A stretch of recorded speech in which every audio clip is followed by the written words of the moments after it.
नाप तौल कर लिखिए सब प्रश्नों के जवाब, अच्छे नंबर पाओगे, पूरे होंगे ख्वाब। पूरे होंगे ख्वाब, नाम इज्जत पाओगे, होगा जीवन सफल, शाबाशी सबकी पाओगे। नमस्कार मित्रों, स्वागत है आपका संप्रेषण विद एसएस में। मैं हूं आपका दोस्त डॉक्टर एसएस त्रिपाठी। मित्रों, आज मैं हाजिर हूं एग्जाम स्पेशल लेकर, जिसमें हम बात करने वाले हैं कुछ राइटिंग मेथड्स पर, लिखने के तरीकों पर, कुछ नई तरकीबों पर, जिन्हें अपनाकर आप एग्जाम में निश्चित तौर पर अच्छा स्कोर कर सकते हैं, अच्छे नंबर ला सकते हैं। और इस सब की ज़रूरत मुझे इसलिए पड़ी कि हमारे तमाम विद्यार्थी दर्शकों ने मांग की थी कि सर हमें कुछ ऐसा बताइए कि जिससे हमारे नंबर अच्छे आएँ, हम ज़्यादा स्कोर कर सकें।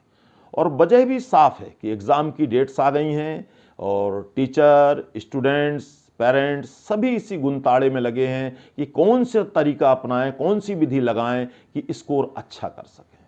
और बहुत बार देखा गया है कि विद्यार्थी सब कुछ अच्छा करने के बावजूद भी अच्छा स्कोर नहीं कर पाते हैं और नतीजा वही होता है कि वो मायूसी में चले जाते हैं। तो आज हम इसी बारे में बात करेंगे कि वो क्या कारण हो सकते हैं कि सब कुछ अच्छा करने के बाद भी स्टूडेंट अच्छा स्कोर नहीं कर पाते हैं।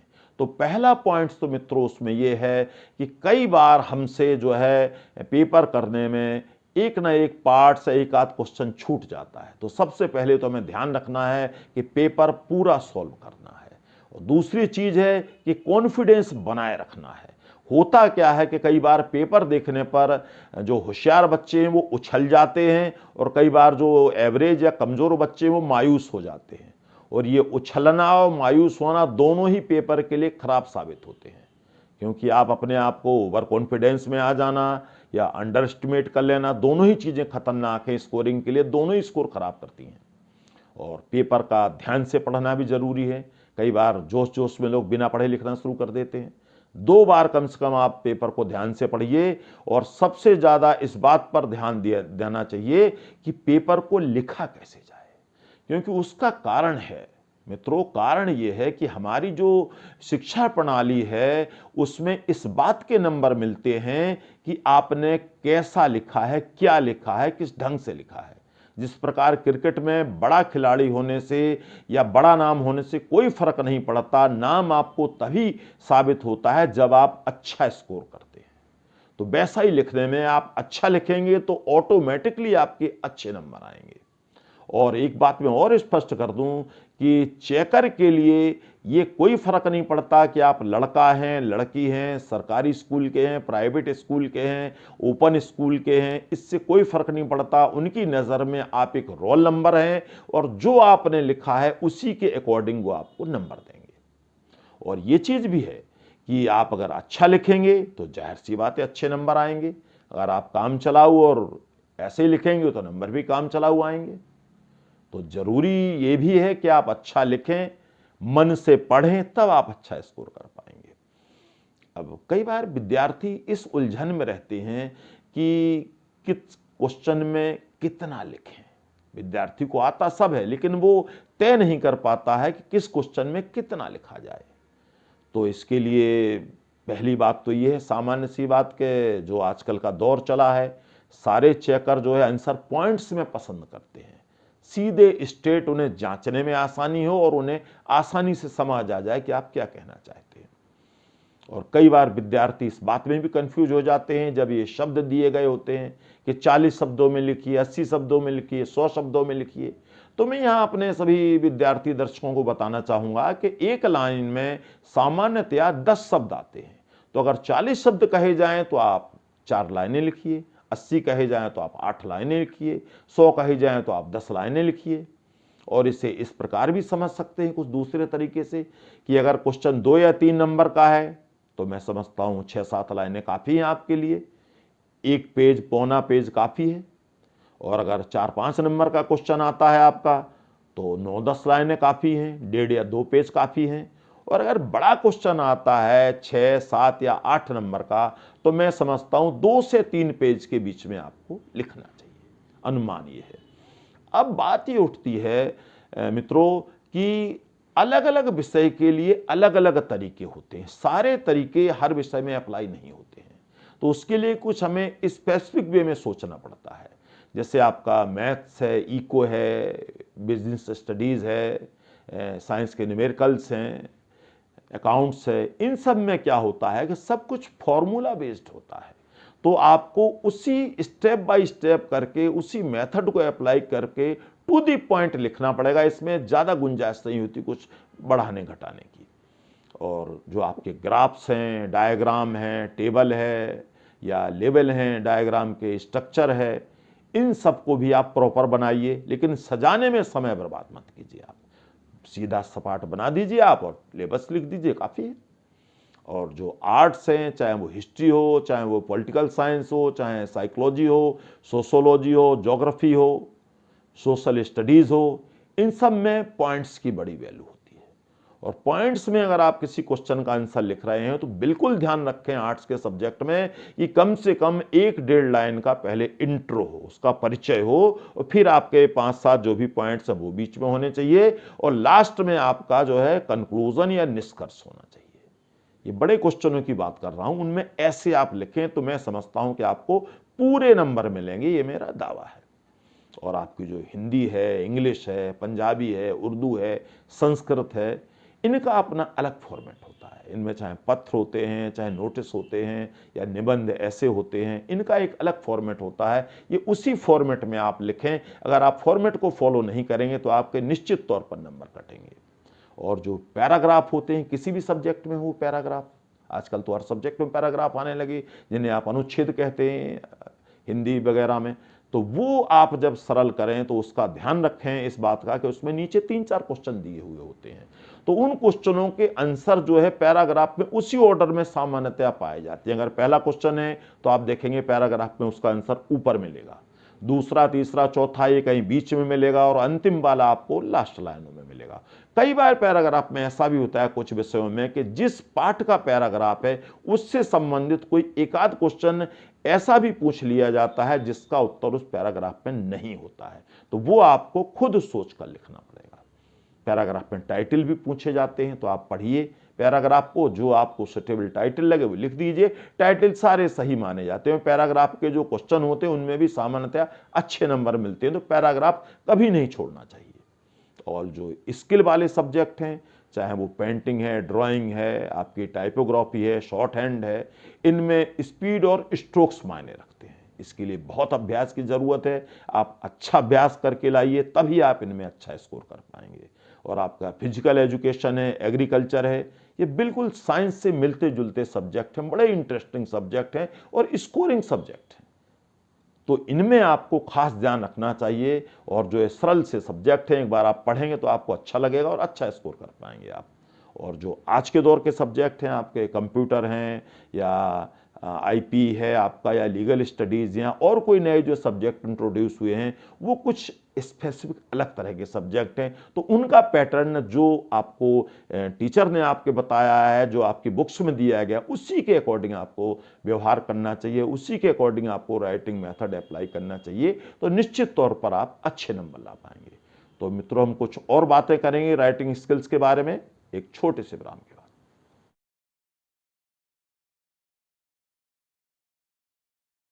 एक बार फिर से आपका स्वागत है संप्रेषण विद एसएस में।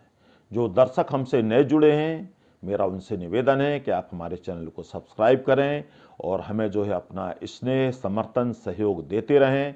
आप हमें सोशल मीडिया पर फॉलो कर सकते हैं, आप हमारी वेबसाइट से जुड़ सकते हैं, तो हमारे साथ बने रहिएगा। और ये सारे कंटेंट आप अपने मित्रों से भी शेयर कर सकते हैं, क्योंकि ऐसे ही उपयोगी कंटेंट हम आपके लिए लगातार लेकर आने वाले हैं। तो मित्रों, हम बात कर रहे थे राइटिंग मेथड्स, राइटिंग स्किल्स के बारे में। तो यहाँ एक उलझन में विद्यार्थी और फंस जाते हैं कि कैसे हम उत्तर को छोटा करें और कैसे हम उत्तर को बड़ा करें। ये स्थिति कब होती है मित्रों? जब जो है विद्यार्थी घर से 6 या 8 नंबर का क्वेश्चन तैयार करके लाता है और पेपर में देखता है कि वो क्वेश्चन 2 या 3 नंबर में आ गया है, तो वो परेशान हो जाता है कि मैं अब कितना लिखूं। तो इसके लिए उसको ये करना चाहिए कि जो है जितना भी उसके पास मटेरियल है वो आधा कर दे। आधा करने का मतलब ये नहीं कि बिल्कुल आधा कर दे, 3 पॉइंट कम कर दे उसके, नहीं। उसको आधा करने का मतलब है जैसे पिक्चर की साइज होती है, कि पासपोर्ट साइज होती है, 4x6 होती है, 6x8 होती है, तो ओवरऑल उसे छोटा कर दे, लाइनें जो है पॉइंट से पॉइंट छोटे कर दे और उसने ही वर्ड्स में उसे कंप्लीट कर दे। ये तो थी पहली सिचुएशन, जब ज्यादा नंबर का याद करके आया, कम नंबर में कन्वर्ट किया। दूसरी सिचुएशन जब होती है जब 2 नंबर का क्वेश्चन याद करके घर से आ रहे हैं, वो आ गया 8 नंबर में। अब विद्यार्थी परेशान, बोले मेरे पास तो इतना मटेरियल ही नहीं है। तो परेशान होने की जरूरत नहीं है, आप उसे खंडों में बांट दीजिए। जैसे खेल कूद है, खेल अलग कर दीजिए, कूद अलग कर दीजिए। मतलब वो 3 पॉइंट अगर आपने करे थे तो उनके आप 6 पॉइंट बना दीजिए, 7 पॉइंट बना दीजिए, और उन पॉइंट्स को अच्छी तरह भाषा में एक्सप्लेन करके बड़ा करके जरा लिखिए। और फिर भी अगर आपको लगे कि कमी बच रही है, उत्तर में कुछ और लिखना बाकी है, तो किसी विशेषज्ञ के विचार लिखिए जो उस विषय से संबंधित हो। और अगर आपको कुछ नहीं मिल रहा तो आप अपने विचार से लिख सकते हैं कि मेरे अपने विचार से इस प्रकार होना चाहिए। तो आप इस तरह लिखकर बढ़ा सकते हैं और उसे इन्वर्टेड कॉमा में अंडरलाइन कर दीजिए। आप देखेंगे आपका मटेरियल पूरा हो गया और आपका क्वेश्चन इजीली सॉल्व हो गया। तीसरी स्थिति मित्रों कब आती है कि जब जो है विद्यार्थी को कुछ भी नहीं आता प्रश्न के बारे में, बिल्कुल उसके लिए प्रश्न अनजान सा होता है। तो उस स्थिति में भी उपाय है। विद्यार्थी को यह सोचना चाहिए, अनुमान लगाना चाहिए कि किस पाठ से संबंधित है, किस चैप्टर से आया है। तो उस चैप्टर के बारे में जो भी आपका ज्ञान है, जो भी जानकारी है, उससे जोड़ घटाकर मिलाकर कुछ न कुछ लिखकर आना चाहिए। खाली छोड़कर नहीं आना चाहिए, क्योंकि खाली में नंबर नहीं मिलते हैं। अगर आप लिख कर आएंगे तो कुछ न कुछ आपको अवश्य मिलेगा। अब इसके बाद एक प्रश्न और आता है दिमाग में कि आप अपने उत्तर को कैसे अट्रैक्टिव, इफेक्टिव या प्रभावशाली बना सकते हैं, जिससे कि आपको एक आध नंबर और ज़्यादा मिले उसी लिखे में। तो इसके लिए पहली चीज़ तो ये है कि बहुत सारे बच्चे ऐसा करते हैं, क्वेश्चन नंबर बिल्कुल जो है लास्ट में डालते हैं, पेपर के बिल्कुल कोने पे जहां धागा बांधते हैं तो वो कई बार वो धागे में ही छुप जाता है। तो आप जो है बीच में डालिए, सेंटर में क्वेश्चन नंबर लिखिए, जिससे कि जो है एग्जामिनर को पढ़ने में आसानी हो, और उसे अंडरलाइन कीजिए। दूसरी चीज ये है कि आप जो है उस प्रश्न को सबसे पहले कीजिए जो आपको सबसे अच्छी तरह आता है। कहते भी है ना, first impression is last impression. तो आपका एक बार चेकर पर इंप्रेशन बन गया तो लास्ट तक आपको ठीक ठाक नंबर मिल जाएंगे।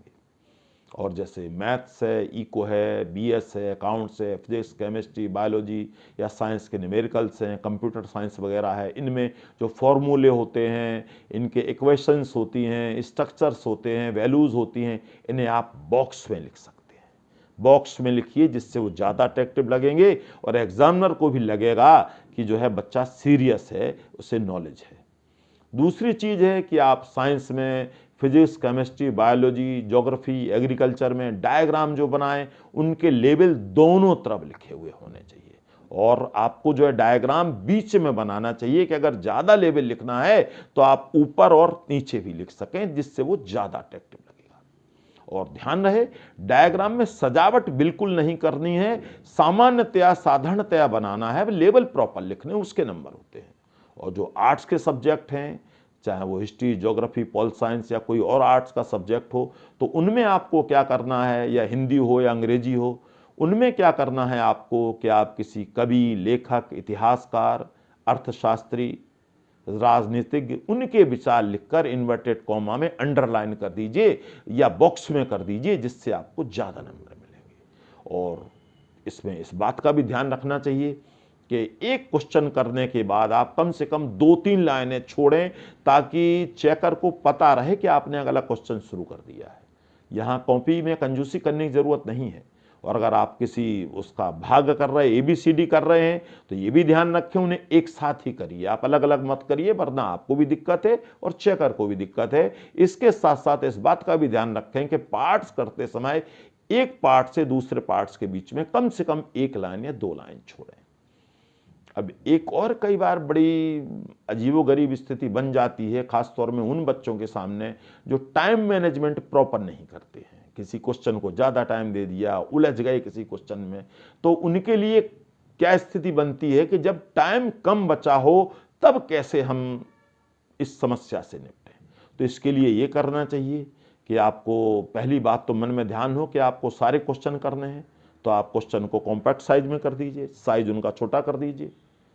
और जो है डायग्राम बना रहे हैं तो 3-4 लेबल ही लिखिए, इतना काफ़ी है। ग्राफ है आपके सामने, मैप है, तो उसमें कुछ न कुछ भरिए, जो भी भर पाएँ आप भर दीजिए। और जो है इस बात का भी ध्यान रखना चाहिए कि क्वेश्चन सारे करने हैं। क्यों करने हैं? क्योंकि हर बार देखा जाता है प्रिय विद्यार्थियों कि कोई ना कोई एक आध क्वेश्चन हर पेपर में ऐसा होता है जो या तो मिसप्रिंट होता है या आउट ऑफ सिलेबस होता है, जिसमें बोर्ड बाद में अपनी गलती मानते हुए बोनस मार्क्स अवार्ड कर देता है। तो वो उन्हीं बच्चों को मिलता है जिन लोगों ने वो क्वेश्चन अटेम्प्ट किया हो। जिनने अटेम्प्ट नहीं किया तो उन्हें कुछ मिलना भी नहीं। इसलिए कहा जाता है कि आपको सारे क्वेश्चन अटेम्प्ट करने चाहिए। और यहाँ इस बात का भी ध्यान रखना चाहिए कि कई बार बच्चे कहते हैं मुझे बिल्कुल ही नहीं आता, तो आप आधे अधूरे, आधे सही, आधे गलत, काम चलाऊ उत्तर जो भी आपको आते हैं आप कॉपी भर के आइए, लिख के आइए। क्योंकि कई बार ऐसा होता है कि जो कमजोर विद्यार्थी होते हैं तो वो पासिंग मार्क्स के आसपास स्टैंड कर रहे हैं, 1-2 नंबर कम पढ़ रहे हैं, तो जो है जो दयालु एग्जामिनर होते हैं वो उन काम चलाऊ उत्तरों में भी आधा 1 नंबर देके आपकी नैया पार लगवा देते हैं। और कई बार ऐसा होता है जो होशियार बच्चे हैं कि पता चल रहा उसके 88-89 नंबर आ रहे हैं और 90s का अपना अलग क्रेज होता है, तो जो एग्जामिनर होते हैं दयालु होते हैं, बच्चे की भलाई के बारे में सोचते हैं, तो 1-8 नंबर बढ़ा के उसे 90s में पहुंचा देते हैं। तो वो वहां बहुत काम आते हैं। तो आप कभी अगर काम चला उत्तर लिख रहे हैं, किसी क्वेश्चन का आपको नहीं आता तो अवश्य लिखें, खाली ना छोड़ें। क्योंकि ऐसा अगर आप करते हैं तो फिर आपको कुछ नहीं मिलने वाला, जहां आप अटके वहीं अटके रह जाओगे आप। अब कुछ उन बातों पर गौर कर लिया जाए जिनकी वजह से कई बार हम नुकसान उठा जाते हैं। यानी क्या नहीं करना चाहिए। इसमें सबसे पहली चीज तो ये आती है कि किसी भी क्वेश्चन में आप ज़्यादा समय ना दें। नहीं आता है उलझ के ना रह जाएं कि वो पकड़ के खूंटा बैठ गए, आगे बढ़ ही नहीं रहे, तो ये ना करें आप। नहीं आता आप उसे छोड़िए, अगले पे आइए आप, क्योंकि टाइम तो आपके पास लिमिटेड है। दूसरा, आप नकल के चक्कर में ना पड़ें। नकल जो बच्चे लाते हैं उनका आधा टाइम इसी में निकल जाता है कि कौन आ रहा कौन जा रहा, और टाइम वेस्ट होता है। आप टीचर से कभी मिसबिहेव ना करें जो टीचर ड्यूटी दे रहे हैं, और आप कटिंग, ओवर राइटिंग, व्हाइटनर का प्रयोग ना करें। और अगर करनी भी पड़ जाए सब तो एक लाइन में, सिंगल लाइन में काट के आगे बढ़ जाएं आप। और कुछ बच्चे ये काम भी करते हैं जब क्वेश्चन नहीं आते हैं, खासतौर में वो बच्चे जो पढ़ते पढ़ते नहीं हैं, कि बहाने बनाएंगे, दुखड़ा रोएंगे कि जी मुझे कोरोना हो गया था, मेरी माँ बीमार है, आपको पाप लगेगा, हम बहुत गरीब हैं। ये आलतू फालतू बातें आप ना लिखें। कुछ बच्चे अश्लील चीज़ें लिख देते हैं, गालियाँ लिख देते हैं, नोट लगा देते हैं, 50 का, 100 का, 500 का नोट लगा दिया। तो यार विद्यार्थी हो और एग्जामिनर है, शिक्षक हैं, कोई देश के भविष्य निर्माता हैं, कोई बिकाऊ थोड़ी है जो 500 रुपये आपके देख के आपको पास कर देंगे। ये गलत है। इसकी बजाय आप विषय संबंधित कुछ लिखें, उससे संबंधित लिखें, तो टीचर बड़े दयालु होते हैं, निश्चित तौर पर आपको कुछ न कुछ नंबर देंगे और हो सकता है आपकी नैया भी पार हो जाए। और जो है आप चौकन्ने रहिए। कई बार लापरवाही से बैठते हैं, कोई चीटिंग कर रहा है, किसी ने कुछ फेंक दिया आपकी तरफ, आपको होश ही नहीं है, आपकी टेबल पे आके गिरा या आपके पीछे आके गिरा, तो ऐसी स्थिति में आप तुरंत जो टीचर ड्यूटी दे रहे हैं उन्हें इन्फॉर्म करिए, सर या मैडम ये कहीं से आया है। किसी का नाम मत लीजिए, नहीं तो झगड़ा होने का डर है।